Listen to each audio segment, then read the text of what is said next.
السلام علیکم، پاک عرب نیوز میں خوش آمدید۔ آج 14 اپریل 2020 بروز منگل۔ سعودی حکومت کے اعلان کے مطابق غیر ملکیوں کو اجتماعی رہائش خالی کرنے کے لیے مہلت۔ اخبار 24 کے مطابق الرس بلدیہ نے تمام نجی اداروں اور رہائشی عماراتوں کے مالکان نے سعودی کفیلوں کو حکم دیا ہے کہ وہ 5 دن کے اندر غیر ملکی کارکنان کے لیے ایسی رہائش گاہ کا بندوبست کرے جو حفظان صحت کے ضوابط کے مطابق ہو اور جہاں غیر ملکی کارکنان کے لیے مطلوب سہولتیں فراہم ہو۔ موجودہ رہائش 5 دن کے اندر تارکین سے خالی کرا لیا جائے۔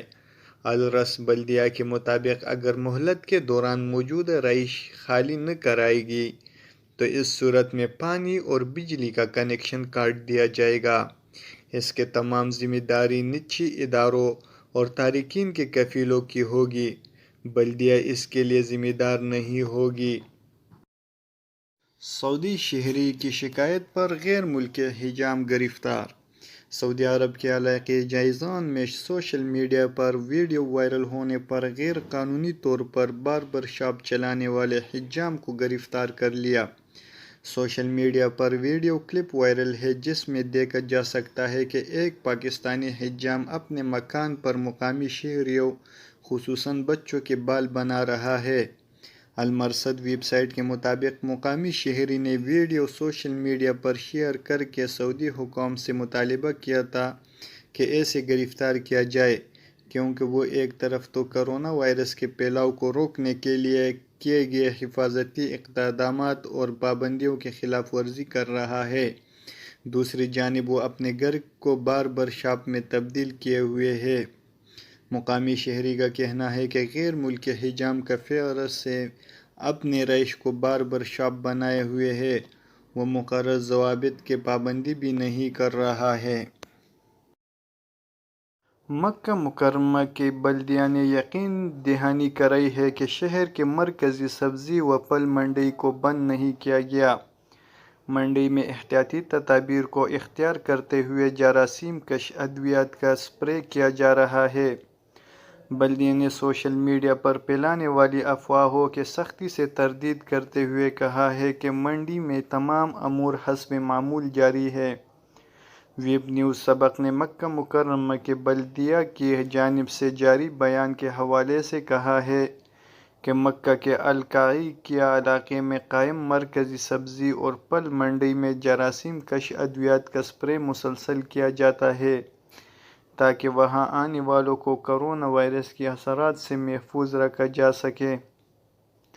بلدیہ کی جانب سے مزید کہا گیا ہے کہ مرکزی سبزی منڈی کے علاوہ عارضی بنیادوں پر قائم کیے جانے والے مارکیٹوں میں بھی شیڈول کے مطابق جراثیم کش ادویات کا اسپرے کا عمل جاری ہے، جس کے بارے میں پہلے سے ہی شہریوں کو اطلاع فراہم کر دی گئی تھی۔ شہر کے سبزی منڈی کے علاوہ دیگر مقامات پر جراثیم کش ادویات کا اسپرے کا عمل پروگرام کے مطابق جاری رہے گا۔ نئے کرفیو پاس کی تصدیق وزارت داخلہ سے کرانا ہوگا۔ سعودی وزارت داخلہ نے مکہ مکرمہ اور مدینہ منورہ میں کرفیو سے مستثنی زمروں میں شامل افراد کو آنے جانے کے لیے نئی اجازت ناموں سے متعلق وضاحتی بیان جاری کیا ہے۔ عاجل ویب سائٹ کے مطابق وزارت داخلہ نے کرفیو کی پابندی سے مستثنی زمروں میں شامل افراد کے لیے نئی اجازت ناموں کے اجرا کی تفصیلات دی ہیں۔ وزارت داخلہ کے عہدیدار کے مطابق کرفیو کے دوران مستثنی افراد کو باہر آنے جانے کے لیے ایک جیسے اجازت نامے جاری کیے جائیں گے۔ یہ اجازت نامے مستثنی شعبوں کے ان ملازمین کے لیے ہوں گے جنہیں کرفیو کے دوران ڈیوٹی دینا ضروری ہوگی۔ کرفیو کے اجازت ناموں کی تصدیق وزارت داخلہ سے کرانا ہوگا۔ ہر سرکاری ادارہ اپنے کارکنان کے اجازت نامے تیار کرے گا اور اس کی توثیق وزارت داخلہ سے کرائے گا۔ وزارت داخلہ کے عہدیدار نے بتایا کہ مکہ مکرمہ اور مدینہ منورہ میں نئی اجازت ناموں پر عمل درآمد منگل 14 اپریل سے پہر 3 بجے سے ہوگا۔ وزارت داخلہ کا کہنا ہے کہ ملازمین کو لانے اور لے جانے والے بسوں میں موجود ملازمین کے اجازت نامے جاری کرنا ضروری نہیں، بس ڈرائیور کو اجازت نامے پر اکتفا کیا جائے گا۔